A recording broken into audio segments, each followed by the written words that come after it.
Hi, Catherine. Good Hello, morning there and good afternoon from here. hello, Manbir. Good morning, good afternoon. Hi, everyone. Welcome to Growth Mindset Conversations. Welcome, Catherine, to Growth Mindset Conversations. So happy to have you. Thank you for inviting me. Happy with you. Thank you. So, Catherine, will take a minute to check with everyone whether we are live. So, I just always take a couple of seconds to ask people. So, please do ping us on whichever platform you are watching us, Facebook, YouTube, or LinkedIn. So, please tell us if you see us live. So, we will start the conversation. It's episode 34 of Growth Mindset Conversation. And thank you so much if you're joining us live. Thank you so much.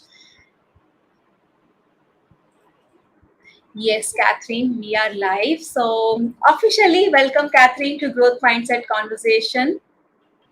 Thank you. Hello, everybody. Welcome, everyone, for joining us today in the episode 34 of Growth Mindset Conversations. Let me introduce you to our special guest today, Catherine Tanneau. Catherine is the chair of ICF Global Board for Professional Coaches and the past president of ICF French chapter, the CEO of Variation International, and Dean of Activation Coaching Institute and ACTP Coaching Training Program. She is also an executive coach, MCC, specialized in executive coaching and organizational transformation, and a leadership professor and academic director at HEC Executive Education in Paris. She is also a speaker and an author of various books, including her very recent book, Coaching for Leaders. Catherine believes in the power of creative vision and of human potential. Having spent more than 16 years abroad, Catherine is multicultural and is fluent in four European languages: French, English, Italian, and Portuguese. And recently has acquired notions of Estonian as she is based between Paris and Tallinn and works over the three continents regularly. Welcome, Catherine, and tell us, where are you joining us from today?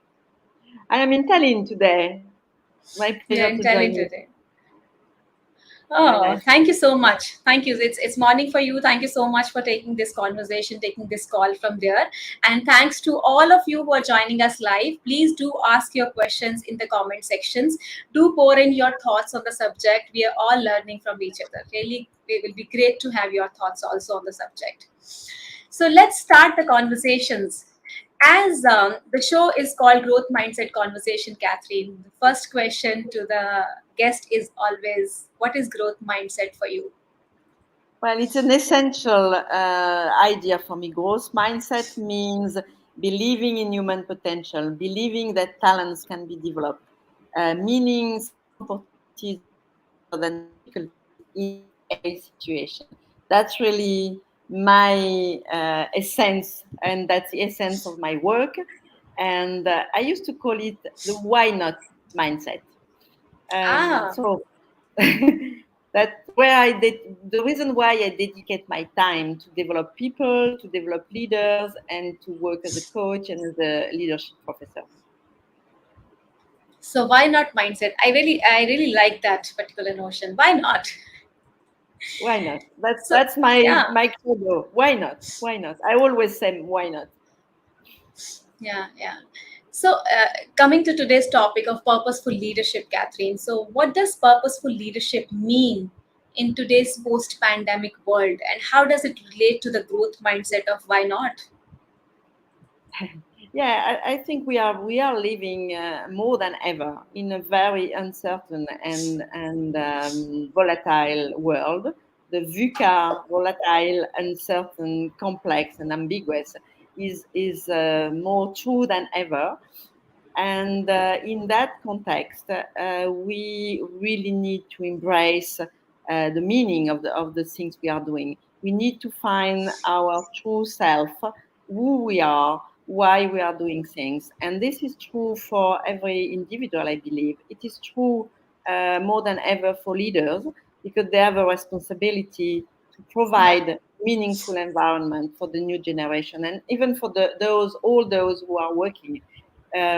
We are observing that young people and the younger generation want to find an environment that is fostering their growth, their own development, that is encouraging collaboration, that is really caring about people and providing purpose, providing a reason why I am getting everywhere every day to my job, to my office, or to my computer to work online. And especially in a hybrid world, I think this will be more important than ever. So purposeful and authentic leadership will be the leadership we need for now and for tomorrow. Yeah, yeah. So what I understood is, basically providing why to each and every one. So having a why of the organization, and then also aligning that why. And in my experience, that sometimes aligning that why of organization and why of people becomes difficult. What do you think? Yeah, I think it is a challenge, and it is not a new challenge. It's just a burning one now because I Yeah, think everyone is even more sensitive to this alignment, this coherence, internal coherence. We need to understand if the people that are around us, that are leading us, are walking the talk, or it is just nice to have and it's not true. So having a nice purpose, a nice reason why your company is what is doing what it does, it's not enough. It's needed, but you need then to provide the right environment, aligning every dot in this vision and mission. And yeah, that's quite a tough job, I must say. yes, yeah, yeah. Yeah. And that environment is the responsibility of everyone, right? Many times people think that environment is only HR's responsibility. I believe that, it's you as a human being, you as a leader, you as an HR, it's everyone's responsibility. It's a co-creation, right? Absolutely, it's a cooperation, and you cannot succeed alone. No one will succeed alone Yeah. in our world now. Too complex, Yeah. too challenging.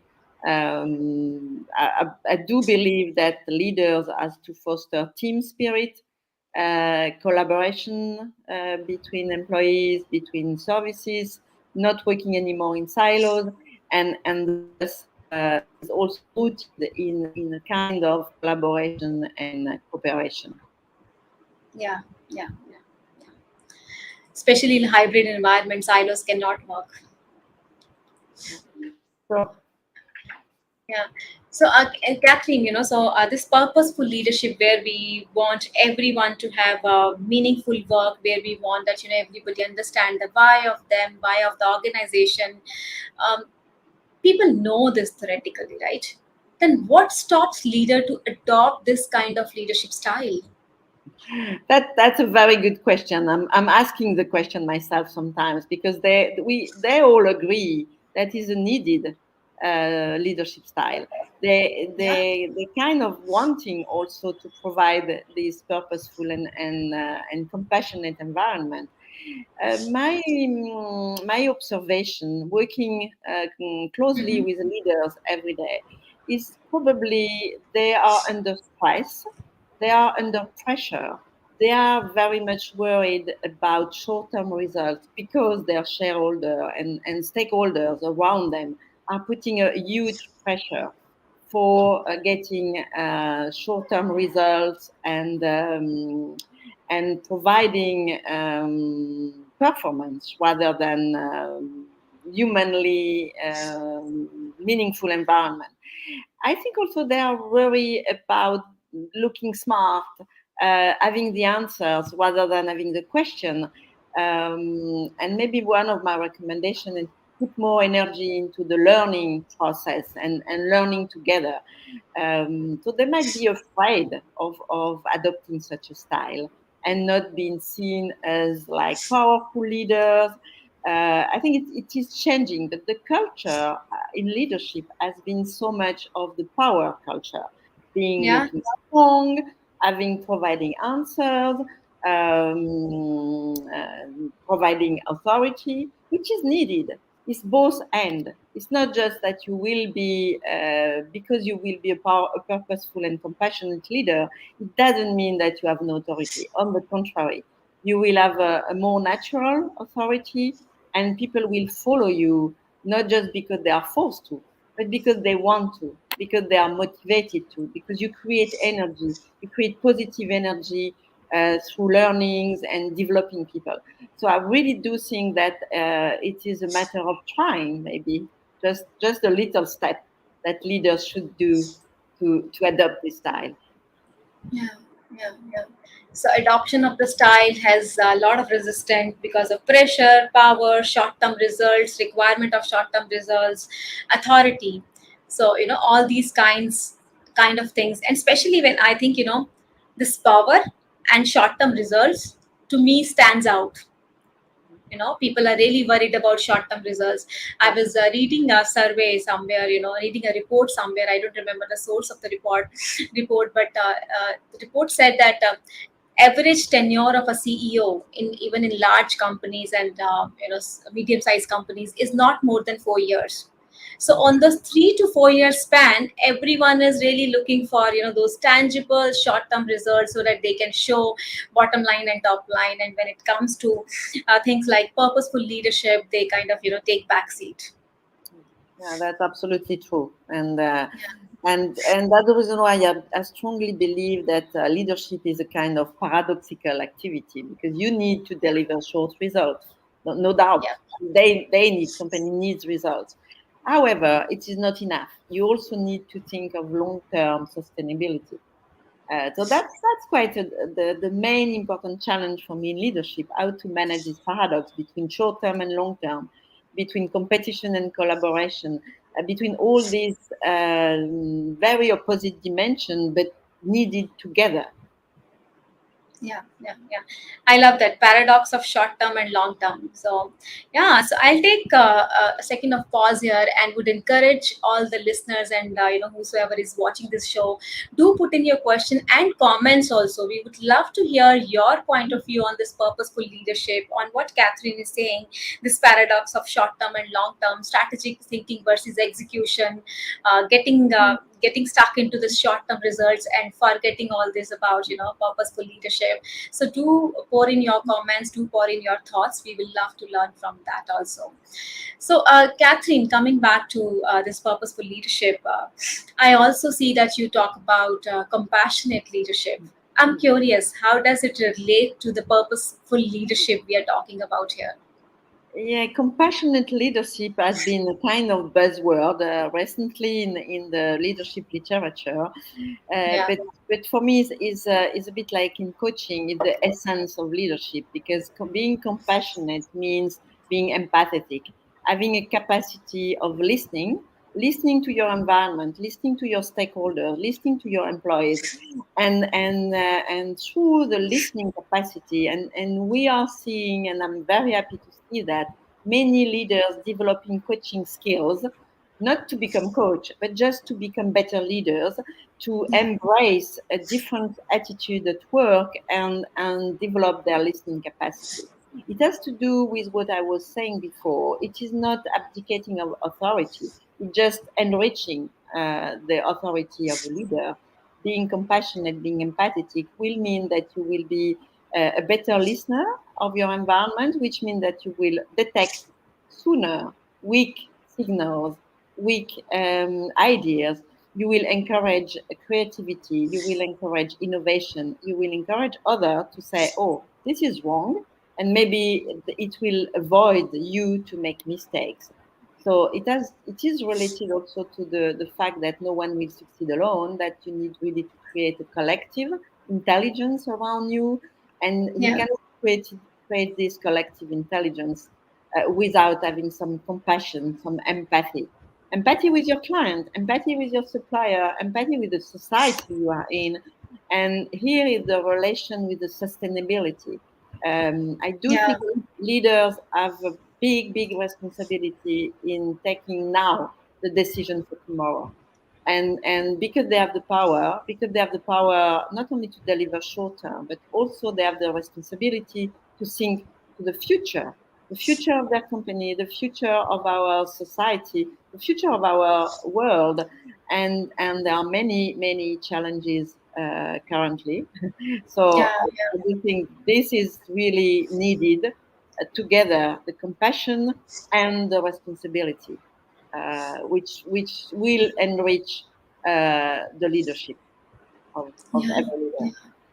yeah, yeah. I love what you said. Compassion for yourself, your team, your people, your peers, your organization, and the environment and the society. It's not only about your immediate environment, it's all about environment at large. And as leaders, you have the responsibility, at the same time you have the authority, right? Beautiful. Yeah, Yeah. absolutely. So yeah, so I Well, mean, we have heard so many good things now about compassionate leadership, purposeful leadership. How can leaders, if you can, share with us few practical insights, practical ways, how can leaders embody that compassionate and purposeful leadership style? I mean, this is all going to be there, right? Pressure, power, short term results, authority. In this environment of all this, what can they do to acquire this kind of leadership style? I would start with something very basics. Is just take care of yourself first. Like in an airplane, you start with you. You keep learning. You adopt a humility posture, caring authentically for you, but for other also, and taking care of yourself.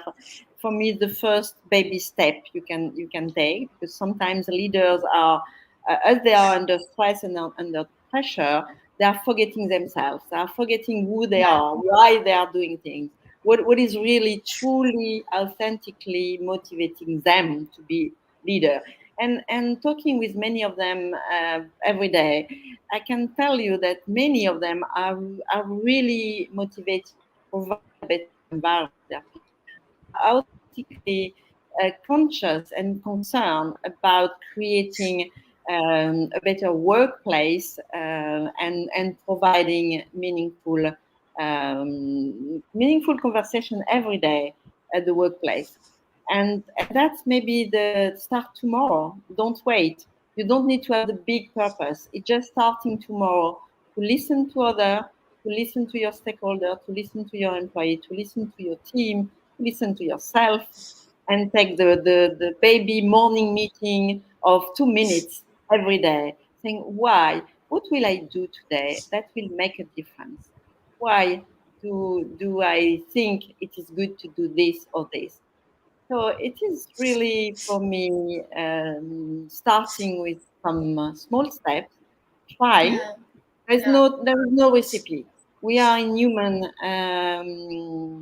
Any human things is complex, is diverse, and you never know. yeah, So it just not taking for granted that what you think yeah, is the right things, but listen more.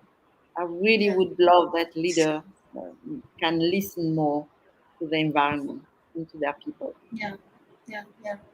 So you start with caring for yourself, and on that, in COVID, when there was a COVID waves going on, I've seen many of the leaders not caring about themselves. They were all caring about, because there are a lot of things happening in the virtual environment. They were all working towards making employees and teams life better, and they burned out in that Yeah. phase. So I Yeah. think there's a good reminder to take care of yourself, then only you'll be able to take care of your team and have that kind of compassion, and they can then you can align to the purpose also. Absolutely. And I would provide this word, which I really believe is the leader's ecology.